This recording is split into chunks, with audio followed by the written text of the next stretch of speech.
I waited for a reply. Twice a day, the postman dropped letters through the slot on the front door. Twice a day, I went to look. Susan said it would take at least 2 days for the letter to get to London and 2 days for an answer to come back to us. But 10 days passed, and still there was nothing. I bet they aren't delivering letters in London, Jamie said, because of the war. I could tell by the look on Susan's face she didn't think that was true. On the 12th day, a letter I recognized fell at my feet. My own. Return to sender was scrawled across it. No longer at this address. She's moved, Susan said, turning the unopened envelope over in her hands. She lives somewhere else now. Susan said perhaps Ma'am had a new job and had moved to be closer to it. She said perhaps the government had requisitioned our flat. She said there were a number of reasons that Ma'am might have moved that didn't mean she'd abandoned us. And she, Susan, would make inquiries through the WVS. Someone in London was bound to know where Ma'am had gone. What happens to us? Jamie asked, wide-eyed. You stay with me, Susan said, just like you do now. Your ma'am knows where you are. She knows you're safe. What happens when the war's over? Susan took a deep breath. Your ma'am will come and get you. What if she doesn't? Jamie insisted. Don't worry, Susan said. I'll make sure someone always takes care of you. I'll take care of him, I said, suddenly furious. I took care of him before, not Ma'am. I hated, even in my head I still couldn't say I hated Ma'am. Even now, if I could get my foot fixed, maybe she'd be different. Maybe she'd love me. Maybe she would. You did a good job taking care of Jamie, Susan said, but it was a big job and you shouldn't have had to do it. So now you can relax. I can take care of you. You don't have to fight so hard. She couldn't take care of me. She talked about fixing my foot, but she couldn't do it, not really. It was all just lies, and I wanted my foot fixed so badly. I was tired of it hurting. I wanted to be like a normal person. I wanted to walk without crutches, and I wanted to go to school, and I wanted to wear shoes on both feet. I never wanted to be locked up again. I hated crying, but I couldn't help it. I sat on the sofa and sobbed. Susan held me to her. I know, she said. I know. I'm so sorry. I'm so sorry. I know. She stroked my hair. If it was emergency surgery, she said, if you broke your leg or if your life was in danger, I could give permission for that. But this is a big operation and it is elective. You can survive without it. I can't give permission. I've asked the WVS and I've consulted a lawyer, and without your ma'am's permission, we can't have it done. I'm so sorry. We'll keep looking for her. We'll find her. I don't want to just survive, I said. I know, Susan said. So you'll have to figure out how to make that happen without fixing your foot. It's hard, she said, but that's the truth. The winter turned fierce. Snow drifted over the fields and made it impossible for Butter to climb our hill. Even the ride to Fred's was so wretchedly cold I dreaded it. I went every day now for afternoon feed because the winter work was too much for Fred. He didn't watch me ride. It was far too cold for that. I put Butter in a stall and did chores with Fred as fast as possible and then rode home. Water froze in the troughs. The horses ate mountains of hay. It's getting to be too much for you, Susan said when I came home with my toes and fingers numb, shivering so hard I couldn't stop. If Fred can't manage, Lady Thornton will have to hire someone to help him, war or no war. It's not too much for me, I said. I promise. Susan insisted I would attend the village school next year. She borrowed all sorts of books from the town library and made me read them. If I couldn't read a word, I was supposed to ask her what it meant. The more I read, the less I had to ask.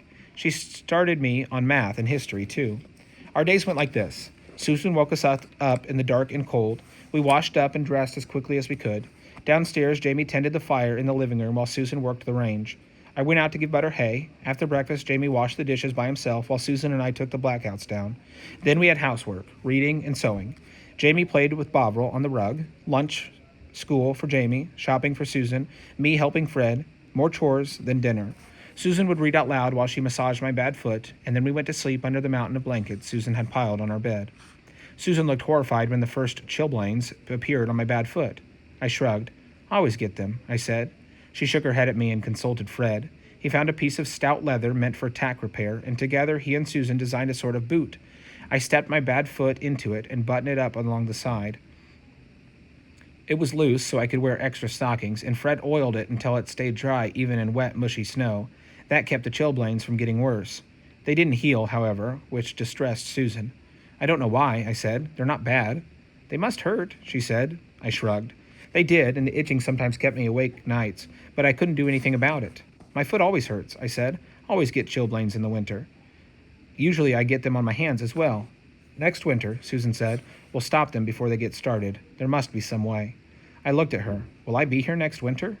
She said, it's starting to look that way. The war's not going anywhere. She bought goose grease in the village and rubbed it on my sores.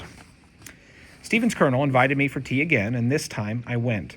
The winter was so bleak I was glad to have something different to do, and anyway, I wasn't as afraid of those things as I had been. The colonel wore several cardigans layered over his waistcoat, even though his parlor was warm. He presided very grandly over a tea table set with scones and small ham sandwiches. "My dear," he said happily, "we've saved up our butter ration for you." They had. They had a whole little dish of butter along with jam for the scones. "Thank you," I said. "Take plenty," he urged. I took a tiny sliver. "More than that," he ordered, as though he could see me. I laughed. Stephen said, "She's got loads, don't worry." And after that, it was easy to relax and eat. Stephen said there was a new poster up by the train station. It showed Hitler listening to some British people's conversation. "Careless talk costs lives," Stephen quoted. That's what it says on the newsreels. Susan had taken us to see the film The Wizard of Oz, but she let me stay in the lobby during the newsreel. I said, "Jamie worries about spies, but I don't know if they're really real. The government's so full of talk. How many spies do you think there are?" "Hundreds," the colonel said. "They're everywhere. It was spies that sunk the Royal Oak. How else could a submarine have gotten into Scapa Flow?" I knew that was what people had said. "Yes, but you think we don't have spies right now in occupied France, in Germany itself? Of course we do.